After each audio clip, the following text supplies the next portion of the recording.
Bagaimana kabarnya Bu Yus hari ini? Alhamdulillah sehat, Bu. Baik Bu, hari ini kita akan mengadakan percakapan pra observasi ya.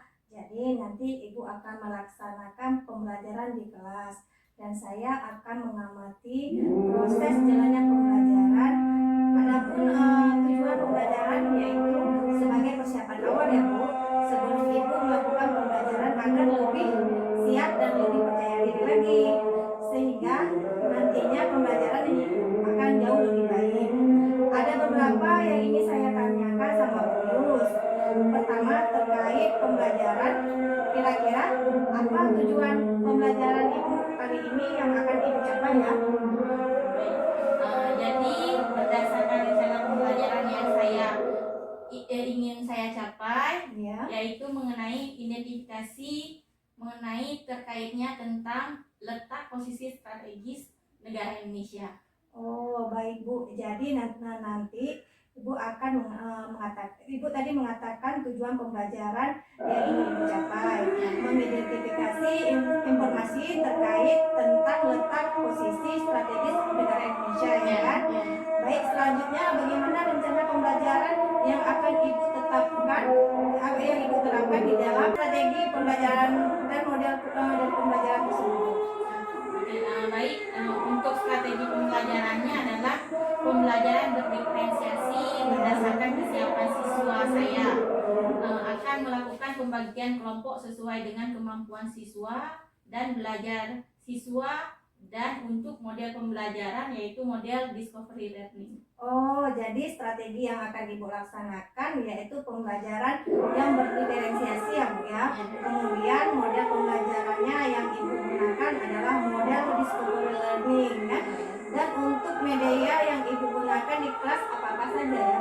Untuk medianya dalam pembelajaran di kelas saya akan memakai laptop dan saya akan menggunakan infocus dengan materi dalam bentuk PowerPoint sebagai paparan materi sebagai rangsangan stimulus yang akan saya berikan kepada siswa untuk dan membagikan LKPD dan menayangkan peta letak negara Indonesia itu sendiri. Oh iya. Kira-kira kapan pembelajaran yang Ibu lakukan, kegiatan pembelajarannya hari apa, kelas berapa, dan jam berapa ya? Menurut roster atau jadwal pembelajaran yang dibagi di sekolah, baik saya akan berencana melakukan pembelajaran kalau bisa di hari Kamis saja. Terus di kelas 12 karena ini mengenai posisi letak strategis, ini saya berikan di materi kelas 12 di jam 1-2 jam pertama. Baik, berarti nanti baik Bu Yus, nanti di hari Kamis di kelas 12 saya akan berkunjung di kelasnya Ibu Yus ya. Saya akan melakukan observasi di kelas untuk melihat dan mencatat hal-hal apa saja yang Ibu lakukan. Nah, nanti setelah Ibu melakukan pembelajaran di kelas kita akan melakukan percakapan pasca observasi ya Bu. Sebelum kita akhiri, kira-kira dari percakapan kita ini apa yang Ibu dapatkan ya Bu Yus? Jadi saya mendapatkan gambaran tentang media tambahan yang akan saya gunakan dalam pembelajaran lebih interaktif dan lebih berpusat pada siswa. Oh baik Bu Yus.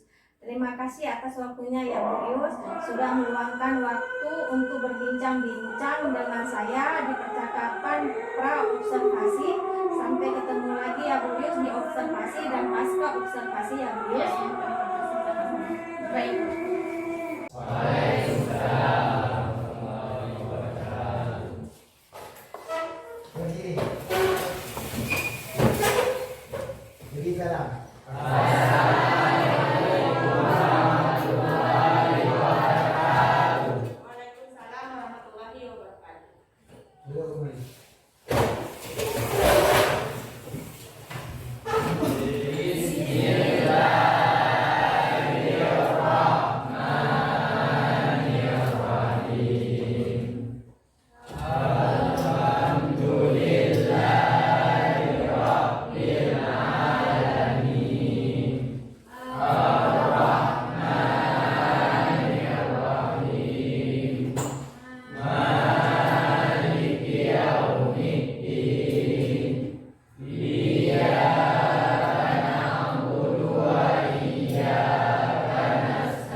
Sakit.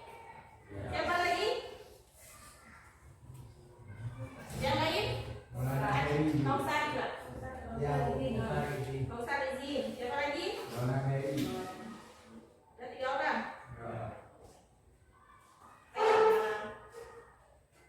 Kita ini memasuki semester pertama ya. Baru masuk sekolah kembali ya.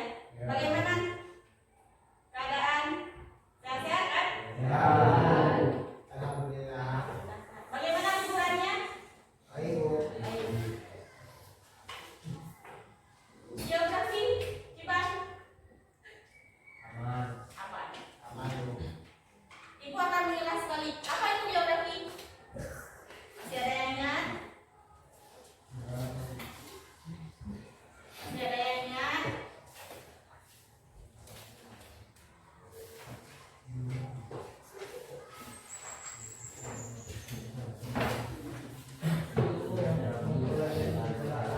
Ilmu yang pelajari tentang Panji, Ibu Panji, geografi.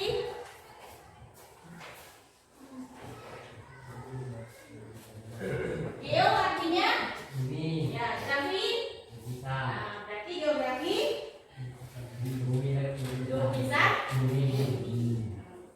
Apa lukisanmu? Ya, ada peta di sini kan? Ini peta Indonesia yang menjelaskan tentang gambaran negara Indonesia. Kalau ini peta yang menjelaskan tentang gambaran dunia. Di kertas tidak datar, ya kan? Kalau yang bulat namanya apa?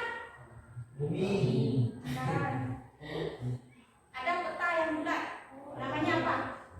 Ada pernah lihat kan? Udah di kelas ini kan? Ya, globe. Globe adalah gambaran permukaan bumi yang menyerupai sebuah bola. Baik, kita akan masuk ke bab pertama hari ini ya. Tujuan pembelajaran hari ini adalah mengidentifikasi informasi terkait tentang posisi strategis negara Indonesia. Ini tujuan dari bab pertama ini. Coba dibuka di buku halaman 1. Ya, bab 1 posisi strategi Indonesia. Itu akan menayangkan PowerPoint mengenai materi ini ya. Bab pertama tentang posisi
penampakan tentang cuaca, tentang geologinya, struktur tanahnya, tentang hewan, tentang tumbuhan.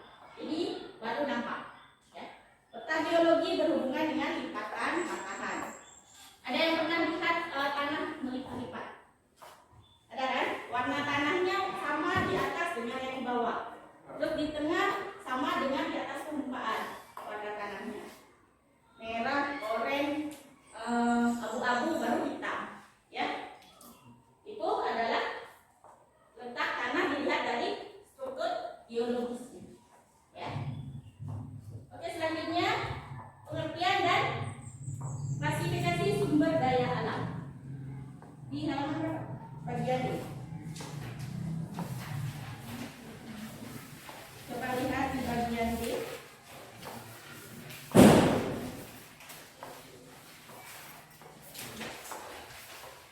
Di halaman 37. Sebelum kita lanjut ke sumber daya alam, sampai sini 3 letak. Letak astronomis, letak geografis, dan letak geologis. Nah, ada yang mau ditanyakan? Ada. Pengaruh garis lintang, sebenarnya. Garis lintang dan garis bujur ada 2 kan? Pengaruhnya apa? Di peta ini. Kenapa ada garis lintang, ada garis bujur? Untuk memudahkan dalam pembuatan peta. Terus fungsi garis lintang itu sendiri untuk membedakan iklim. Indonesia bagian dari iklim tropis, ya betul. Iklim tropis. Ada berapa musim?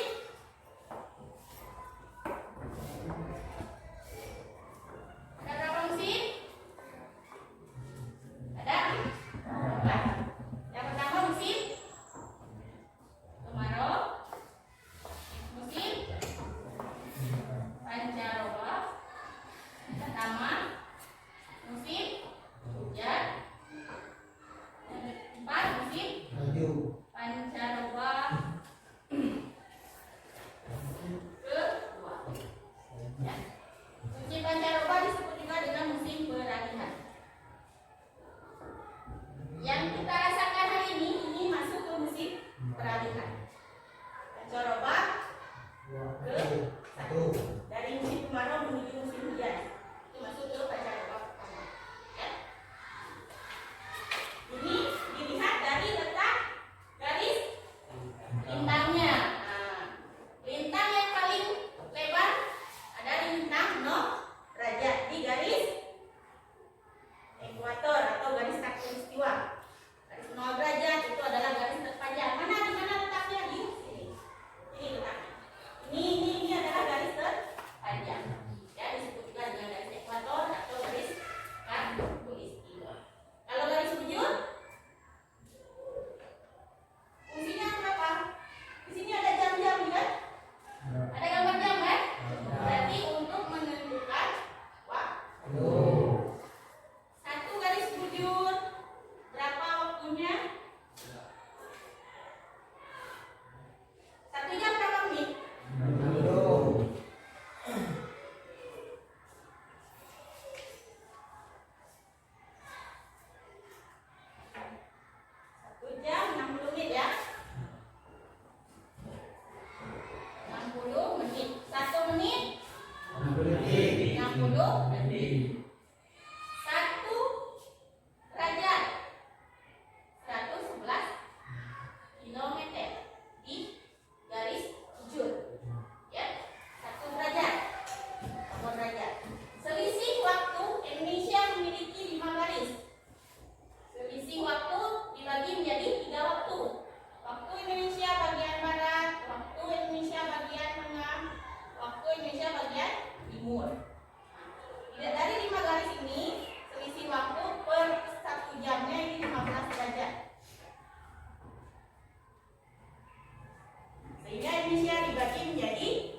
Di sini ada kesulitan?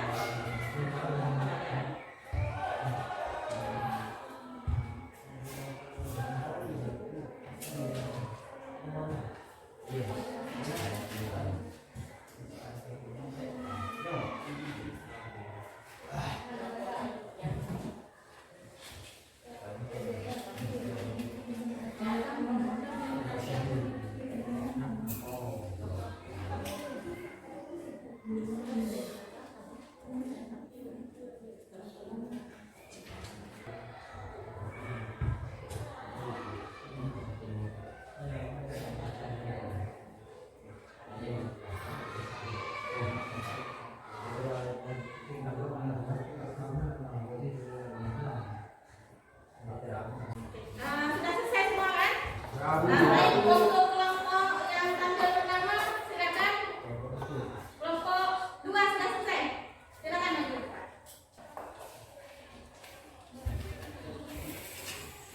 Bawa yang KPD-nya, bawa buku juga boleh.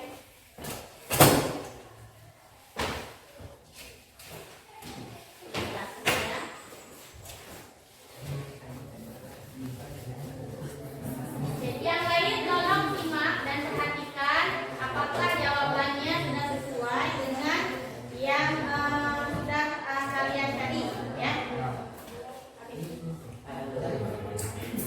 Silakan. Assalamualaikum warahmatullahi wabarakatuh. Waalaikumsalam warahmatullahi wabarakatuh.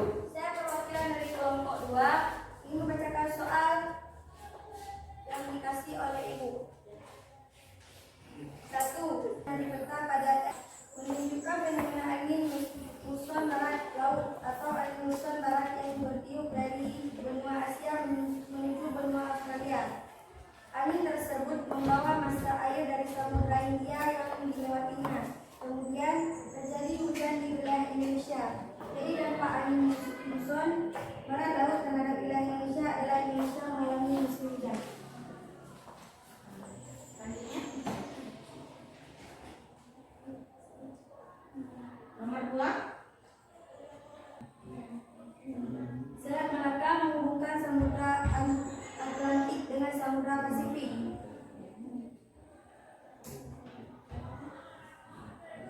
Pelayaran di Selat Malaka berpengaruh terhadap akulturasi budaya dari Tiongkok dan India.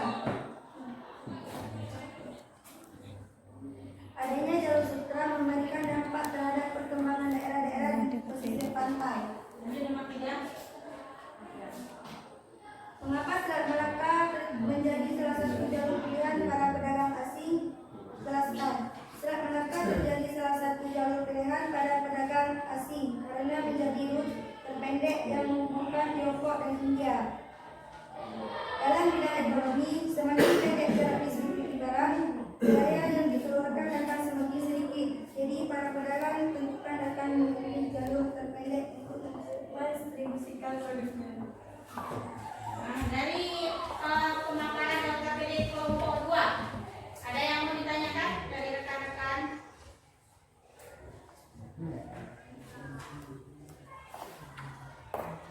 Sudah paham? Radia? Baik, untuk silakan dan kembali ke tempat. Assalamualaikum warahmatullahi wabarakatuh.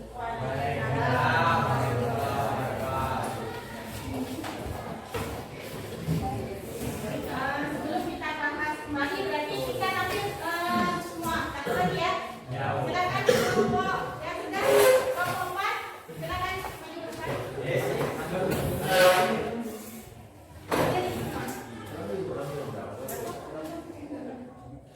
Silakan berdiri.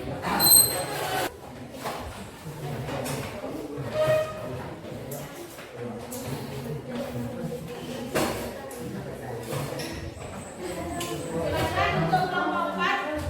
Assalamualaikum warahmatullahi wabarakatuh. Waalaikumsalam warahmatullahi wabarakatuh.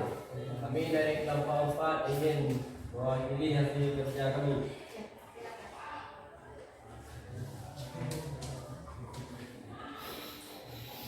Dampak fenomena seperti pada peta tersebut terhadap wilayah Indonesia adalah pada peta soalnya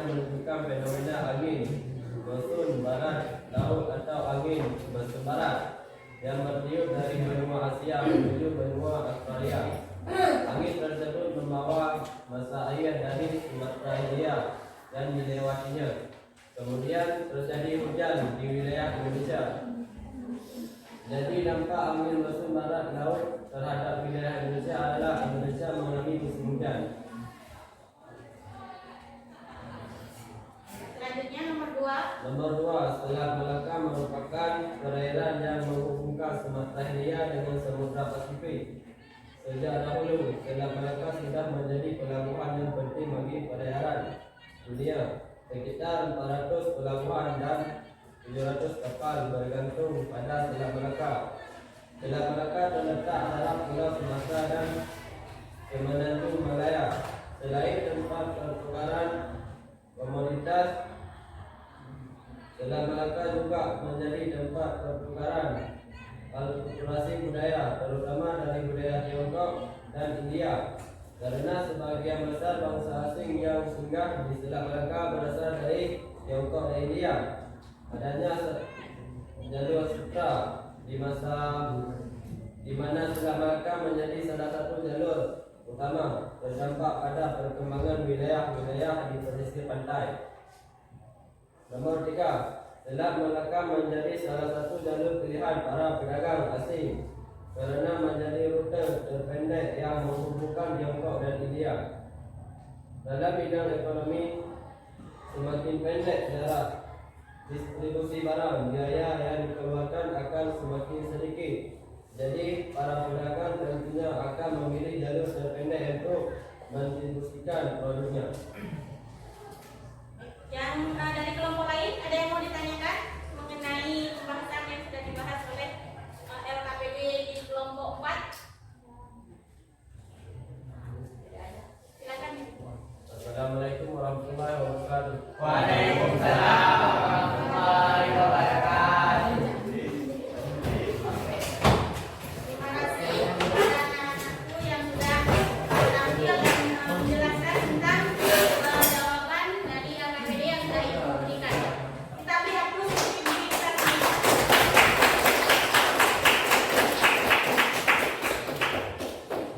Nah, berarti tadi ada yang mendengar angin muson ya, muson timur dan muson barat. Nah, ini pergerakan angin yang disebabkan oleh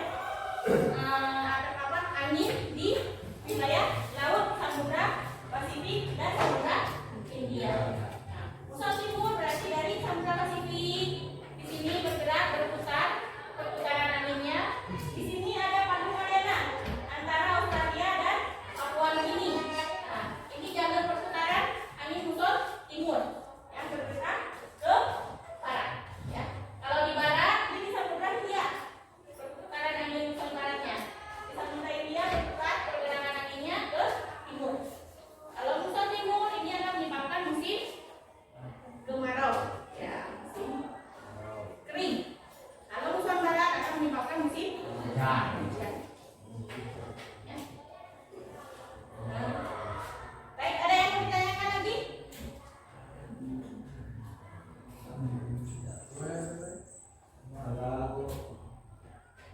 Bagaimana pelajaran ini? Apakah menyenangkan? Terima kasih. Untuk minggu depan kita akan membahas tentang sumber daya alam. Karena di sini kan posisi strategis negara Indonesia dan sumber daya alam.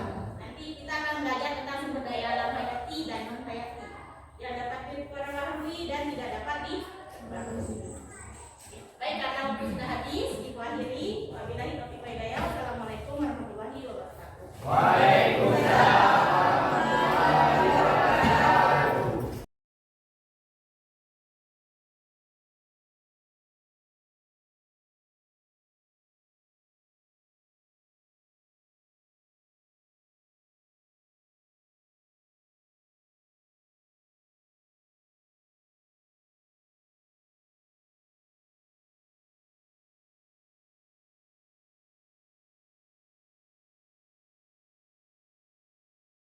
Assalamualaikum warahmatullahi wabarakatuh.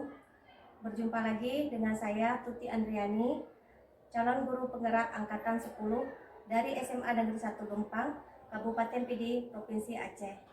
Adapun kegiatan pasca observasi ini, saya bersama Ibu Yuslinda sebagai ibu yang telah saya observasi pada kegiatan akademik.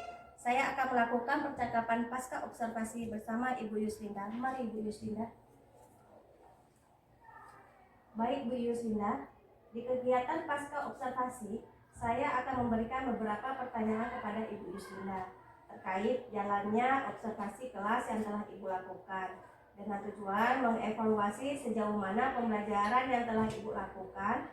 Pertanyaan pertama, bagaimana kesan Ibu terkait pembelajaran yang Ibu lakukan?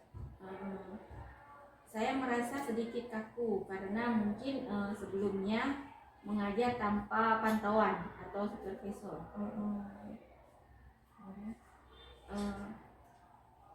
Kemudian saya merasa sangat senang dan sangat bersemangat. Ini merupakan pengalaman baru bagi saya. Oh, alhamdulillah ya Bu Yus ya. Dengan demikian Ibu menjadi pengalaman baru ya Bu ya. Pertanyaan selanjutnya, bagaimana perkembangan pembelajaran yang telah Ibu lakukan di kelas dan kemudian langkah-langkah apa yang telah Ibu lakukan di dalam kelas? Saya lakukan di kelas yaitu pengembangan terhadap keterampilan, di mana saya membagi kelompok sesuai dengan tugas LKPD yang saya tayangkan berupa bentuk PowerPoint, gambar peta negara Indonesia dan dunia. Baik Bu, kira-kira hasil pengembangan yang Ibu lakukan di kelas sudah berhasil atau belum?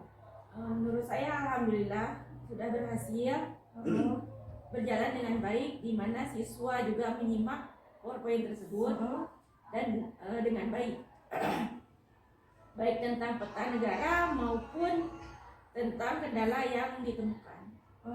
Baik Bu, berarti ada kendala yang Ibu temukan. Menurut Ibu sudah berjalan baik, di mana siswa menyimak dan antusias PowerPoint yang Ibu tayangkan. Kira-kira apa kendala yang Ibu temukan Ibu? Ada beberapa siswa yang belum mengambil intisari dari perbedaan letak geografis negara Indonesia. Selain itu ada beberapa siswa yang kurang aktif dan fokus dalam belajar.